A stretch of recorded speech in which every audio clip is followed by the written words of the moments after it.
Hello guys, Smokey here. What I wanted to try and do was create a video which explained through the Gallywix Mythic kill. Every time I try and progress a new boss and I'm looking to eke out as much damage as possible, try and get the best passes, I'll go on YouTube, I'll watch a kill vid, but I never actually understand what they're doing until I go into their logs and I have to decipher exactly what is going on for why they got so much damage. So I thought it would be cool to try and make a video where I try and explain that a little bit. And so let's try this out on the most recent Gallywix Mythic kill that we did on our reclear. And yeah, see if I can just explain a little bit better what's happening. So the fight is quite interesting. It's broken down into these chunks, right? These 40-second chunks of big spikes, big engulfs.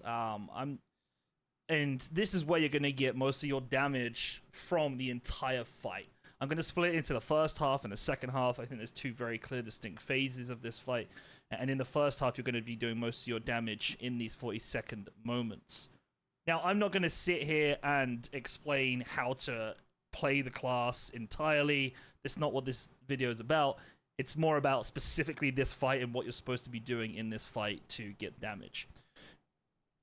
This is a 92% pass log. It's currently sitting at 91. Again, it's not the best in the world, but it's definitely up there. So I think it's good enough to explain through. So as you can see from the breakdown of the damage, the majority of it is going to come from our engulfs. There is Fire Breath and Disintegrate. I think you could probably push Disintegrate to be a bit more on this. When I look at some of the top logs, they're doing a bit more on Disintegrate.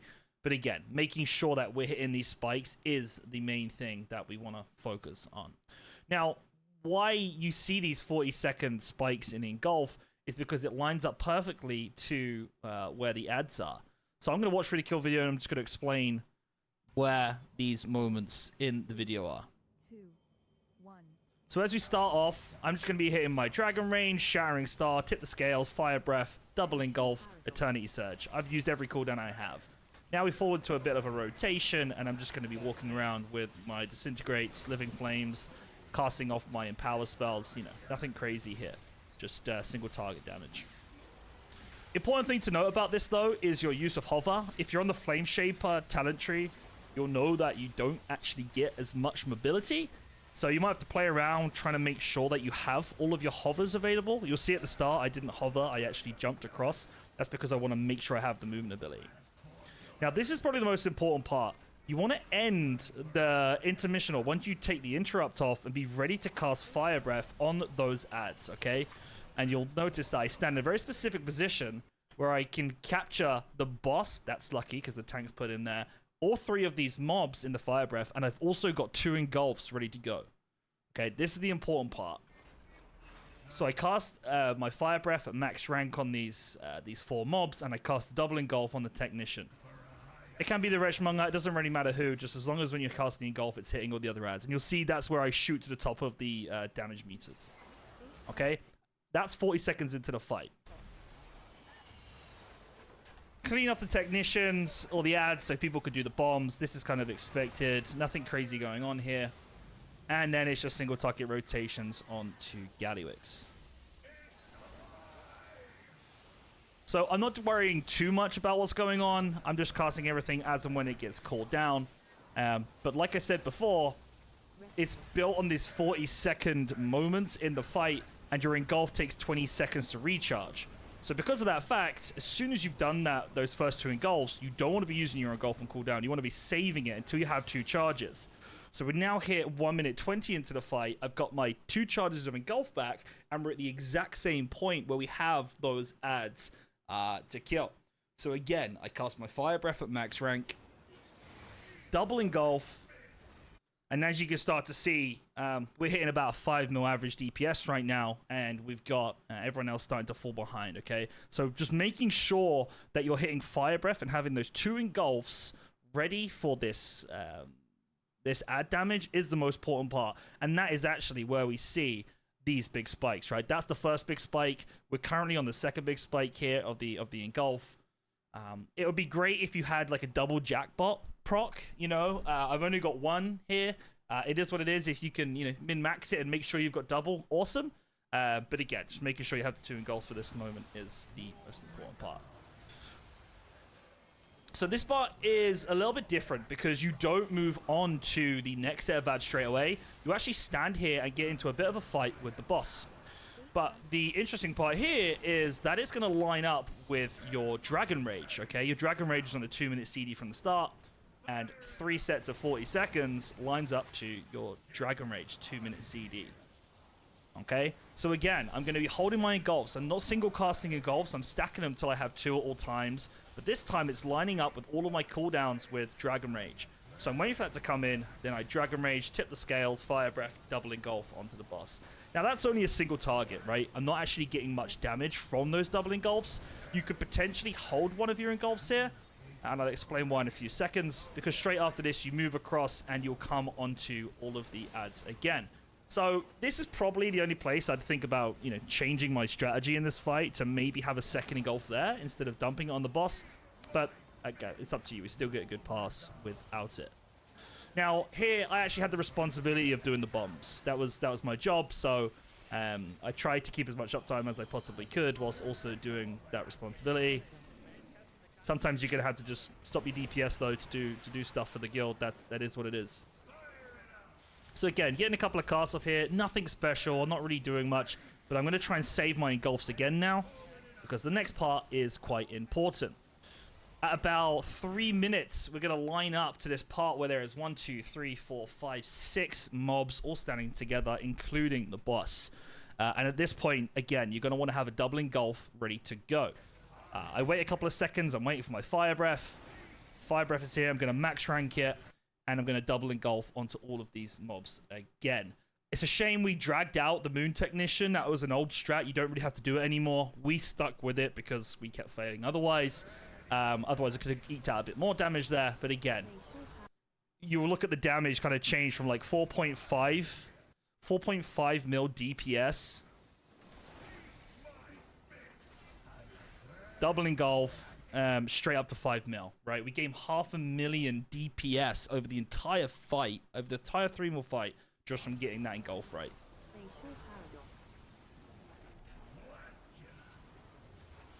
So again, now we kind of go into like single targets. Nothing too crazy happening here.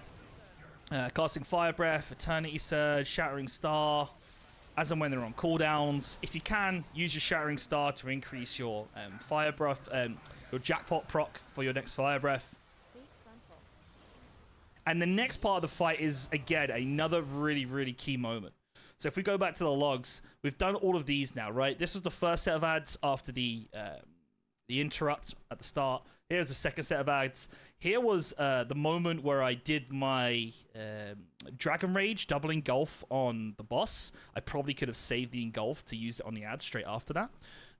We've then also just did the 5 mob engulf that's here, and now we're about to hit this big spike. And this is gonna be quite simply the most important part of the entire fight. You have to get this right. If you want a big log, you have to make sure that you hit this moment. It will make or break your entire pass. Make sure you hit this right.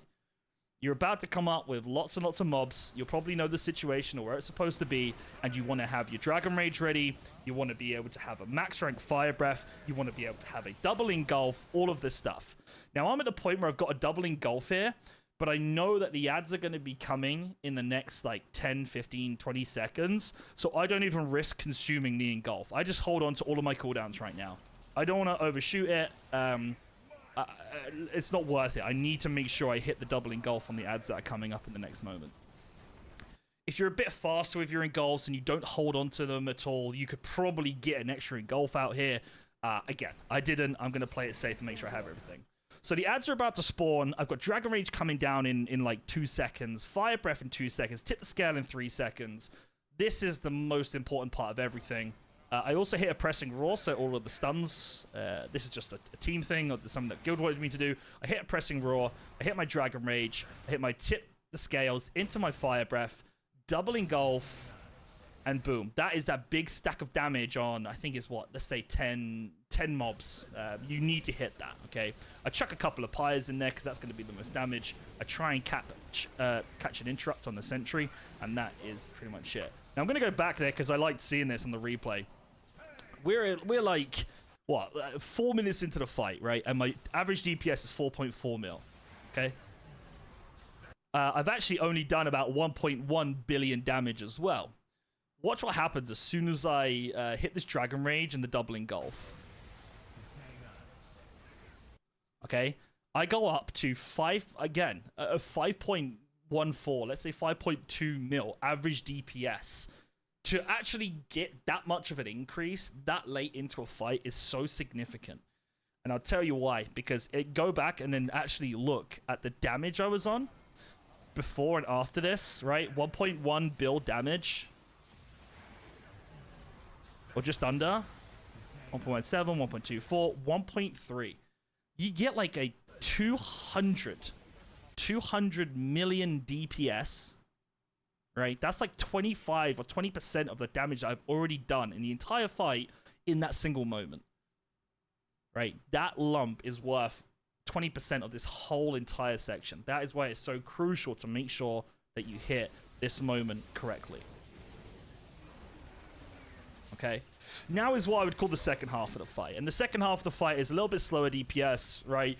It's single target predominantly. There is a couple more moments you need to think about, but I just make sure that we kind of stick to what I would say is like a default Flameshaper rotation, okay?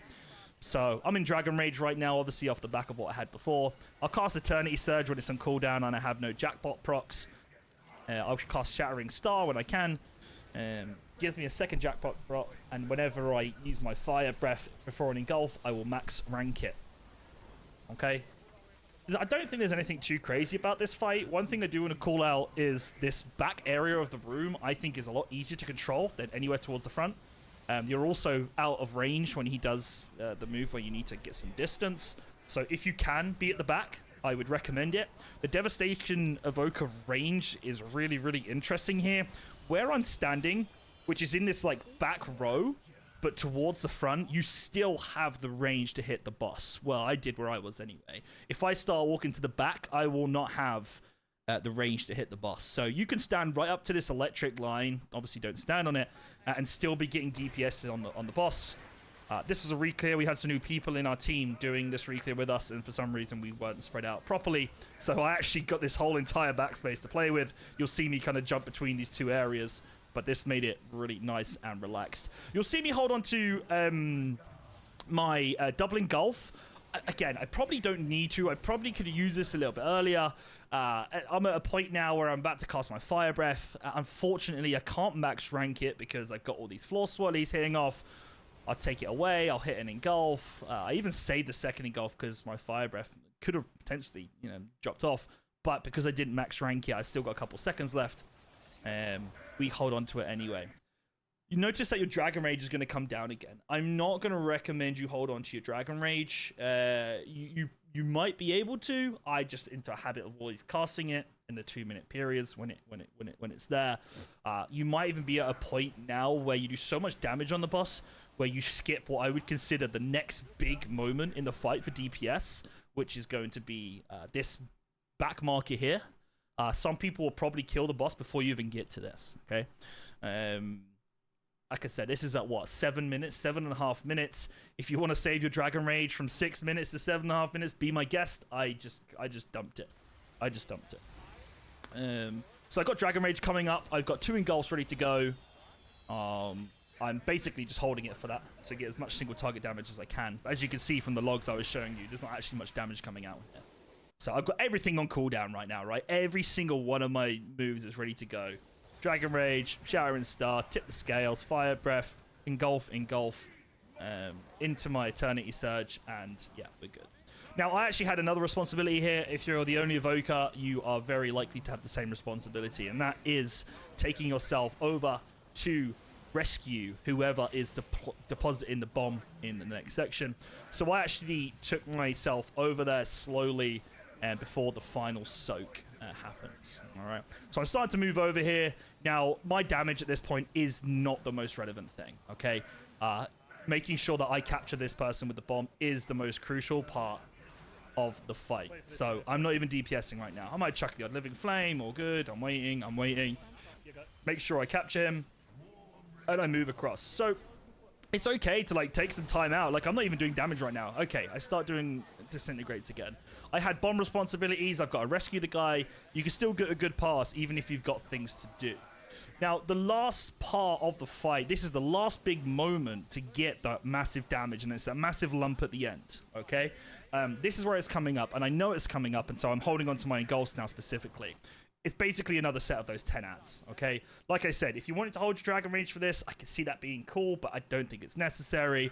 Again, I cast my Oppressing Roar because that's what the team wants me to do to increase the stun time. Massive Fire Breath. I probably should have... I don't know if I've got my 2 Jackpot procs there. Yeah, I do. I still got my 2 Jackpot procs, so I don't need to cast Shattering Star. So I'm going to max rank Fire Breath. Boom. Double Engulf.